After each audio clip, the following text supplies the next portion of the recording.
Le problème avec ça, c'est que quand tu te définis par ce que tu as vécu dans le passé, tu laisses ce que tu as vécu dans le passé définir ton présent. Ça, c'est quelque chose que je remarque des personnes qui ont vécu de l'abus, qui ont vécu des situations traumatisantes et qui ont été extrêmement douloureuses pour elles. Ce qu'elles vont faire, c'est que inconsciemment, et elles le font pour s'aider elles-mêmes, mais inconsciemment, elles vont se définir par ces situations-là. Donc elles vont dire, moi, je suis une survivante de telle chose. Je suis un survivant de telle chose.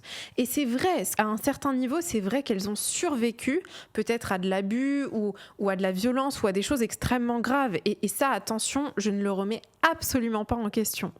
Par contre, ce que je dis, c'est qu'il y a quelque chose de très limitant à se définir par les situations traumatisantes qu'on a vécues dans le passé. Parce que quand tu répètes jour après jour, je suis une survivante de, je suis un survivant de, j'ai été victime de ça ou de ci, ce que tu fais, c'est que tu renforces une identité où tu es victime des autres.